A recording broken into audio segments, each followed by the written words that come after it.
हरिओम नमस्ते। समाधान वेलनेस में आप सबका फिर से एक बार स्वागत है। आज हम छोटी पर असरदार बातें इस श्रृंखला में एक नया विषय लेकर आए हैं, जिसके बारे में आप सभी ने सोचा ही नहीं होगा, क्योंकि आज हम सोच के बारे में बात करने वाले हैं। तो आइए विषय को आगे बढ़ाने से पहले एक बार मंत्र पाठ कर लेते हैं। कमर गर्दन सीधी करके एक बार करेंगे पवित्र ओम का उच्चारण। किसी भी ध्यानात्मक आसन में बैठ जाएंगे, सुखासन, पद्मासन, वज्रासन। दीर्घ श्वास भरेंगे।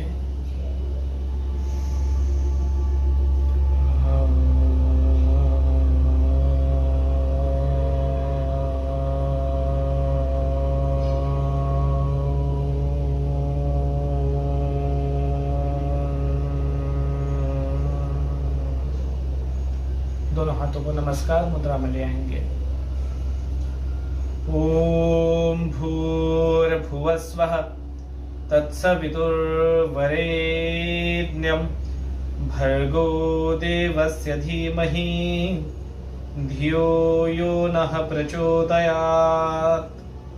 सांस भरकर दोनों हाथों को ऊपर उठाकर दोनों हाथों का घर्षण करते हुए, हाथों के ताप को अनुभव करते हुए दोनों हथेलियों को अपने आंखों के ऊपर रखेंगे। प्रसन्न भाव से, प्रसन्न चित्त से, प्रसन्न मन से अपने आंखों को खोल देंगे। तो आज हम सोच के बारे में बात करने वाले हैं। आपके सोच के कारण ही ये आपका शरीर कार्य कर पा रहा है। आपने सोचा खाना खाना है, आपने सोचा मुझे सोना है, आपने सोचा वीडियो देखनी है, आपने सोचा कि मुझे घूमने जाना है। सोचा इसलिए आपने वो कर्म किया। जैसे हम फिजिकली वैसे कर्म करते हैं, वैसे ही आपकी सोच आपके इंटरनल सिक्रेशंस भी करती है। आपके बायोलॉजिकली केमिकल सिक्रेशन जो होते हैं वो भी आपकी सोच के ऊपर कार्य करते हैं। जैसे आप सोचते हो कि आपको भूख लगी है तो आपको भूख लगने लग जाती है। आप सोचते हो कि मुझे नींद आ रही है तो आपको नींद आने लग जाती है। आप सोचते हो कि मुझे आलस्य आ रहा है तो और आलस्य आता है। या अगर इसे समझना है तो उदाहरण से समझते हैं। चलो एक बार आंखें बंद करो मेरे साथ ही। अब सोचो कि आपके सामने मैंने एक नींबू लिया है। उस नींबू को मैंने काटा है। काटते समय उसमें का नींबू का रस नीचे टपक रहा है। अब उस नींबू पे थोड़ा सा काला नमक लगाया है। आधे कटे नींबू को अब आप चाट रहे हो। खट्टा चरपरा सा स्वाद आपकी जीभ को अनुभव हो रहा है, लग भी रहा है, मजा भी आ रहा है। फिर से एक बार थोड़ा सा नमक लगाओ, फिर से एक बार चाटो। ठीक है, अब आंखें खोलो। क्या अनुभव हुआ? आपके मुंह में पानी आने लग गया, यानी कि सलाइवा सिक्रेशन स्टार्ट हो गया। ना आपके पास नींबू है, ना नमक है, ना ही कोई अन्य साधन है, लेकिन फिर भी साइकोलॉजिकली हमने सोचा कि हमारे सामने नींबू है और हम नींबू खा रहे हैं। वैसे शरीर ने तुरंत क्रिया करना शुरू कर दिया है, तुरंत सलाइवा सिक्रेशन स्टार्ट हो गया। सिंपल सा उदाहरण है, इससे हम समझ सकते हैं। क्योंकि जब हमने ये सोचा कि हम खा रहे हैं, अब ब्रेन को मैसेज सेंड हो गया ना कि हमें खाना है, हम खा रहे हैं। ब्रेन ने तुरंत मैसेज सेंड कर दिया पेट को, जीभ को, अपने शरीर को, और ऑर्गन क्या हो गए, तुरंत सचेत हो गए और अपना कार्य करने लग गए। ऐसे ही जब हम ये सोचते हैं कि हमें नींद आ रही है तो नींद आने लग जाती है। ऐसे हम सोचते हैं कि मुझे आलस आ रहा है तो आलस आने लग जाता है। तो इसलिए हमारे सोच को बदलाव की बड़ी आवश्यकता है। जैसे और एक उदाहरण समझाना चाहूंगा कि किसी को कैंसर जब तक पता नहीं है तब तक वो व्यक्ति बहुत अच्छे से कार्य कर रहा होता है। भले ही उसे फिजिकली वो कैंसर सेल डैमेज कर रहे हो, लेकिन मेंटली वो स्ट्रांग होता है। जब उसे ये पता चल जाता है कि मुझे कैंसर हो गया है, तब वो क्या करता है, कुछ ही दिनों में उसकी तबीयत और नीचे की ओर चली जाती है और ज्यादा बीमार होने लग जाता है, और कुछ ही दिनों में वो अंत में आ जाता है। तो ऐसा क्या हुआ? क्योंकि उसने सोचा कि मुझे कैंसर हो गया, अब मैं जीऊंगा नहीं। वैसे ही बॉडी के सेल्स काम करना शुरू हो गए और उसका अंत हो गया। तो आपकी सोच आपको बनाती है। जैसा आपका अन्न आपको बनाता है, जैसा खाए अन्न वैसा बने मन, जैसा सोचे मन वैसे बना जीवन। तो आपके मन का ही ये सब खेल है। विचारों को एटम की तरह मान सकते हैं हम। जैसे एक अणु, एक एटम पूरे सृष्टि का निर्माण कर सकता है, ब्रह्मांड का निर्माण कर सकता है, और वही एटम उस सृष्टि को बर्बाद भी कर सकता है। एटम बम इसीलिए तो कहा है, अणु बम इसीलिए तो कहते हैं। तो विचार भी आपका अणु की तरह है, एटम की तरह है, जो आपके जीवन को बना भी सकता है और जीवन को नष्ट भी कर सकता है। इसलिए इस विचारों की जो जादू है, इसे समझना बड़ा आवश्यक है। हम हमेशा सोचते हैं कि हमें सकारात्मक सोचना चाहिए, पॉजिटिव सोचना चाहिए, लेकिन पॉजिटिव सोचना और विवेक बुद्धि से सोचना, इसमें थोड़ा सा अंतर है। अब इसे समझते हैं।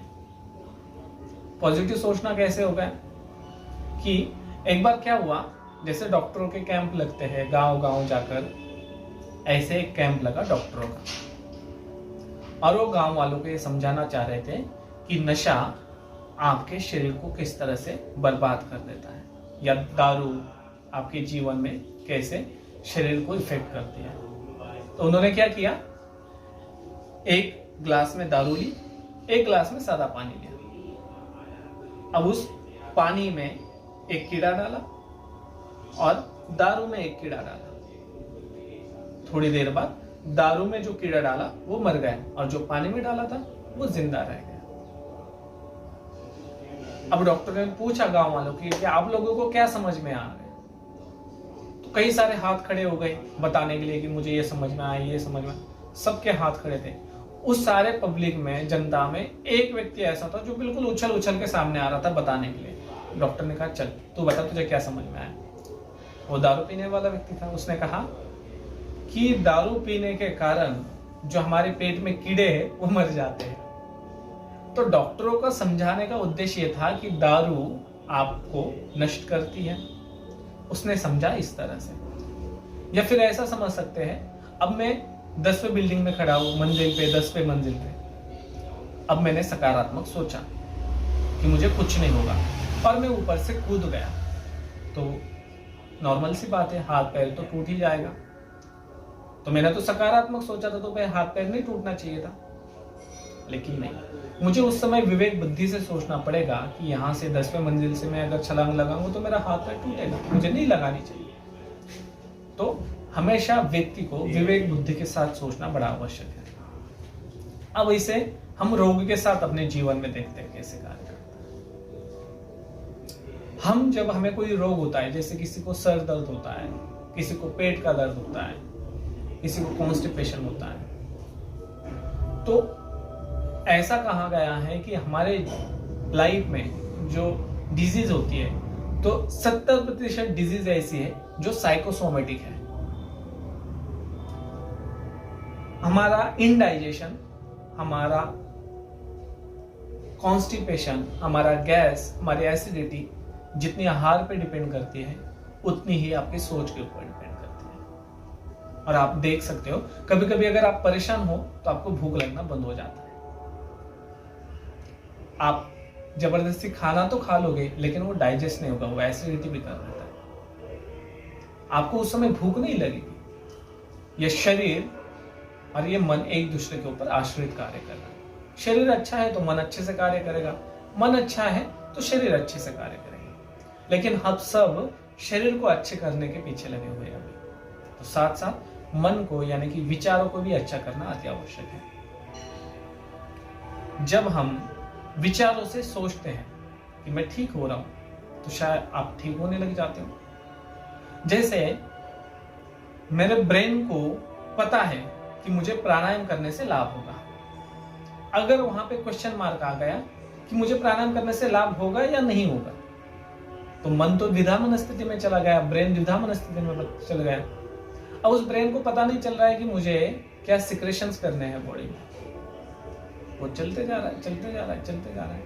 वही आपने पूर्ण विराम लगा रखा है कि मुझे प्राणायाम से, मुझे इस औषधि से, इस क्रिया से लाभ होगा। अब ब्रेन को पता है कि मुझे इससे लाभ होगा, बस उसके बाद आप करते हो और लाभ होता है, क्योंकि ब्रेन की द्विधा मनस्थिति हट गई, तो मुझे ये करना है या नहीं करना है, वो सीधा अपने बॉडी में सिक्रेशन करना स्टार्ट करते हैं। इस तरह से ये सोच आपके जीवन में बहुत बड़े बदलाव लाती है।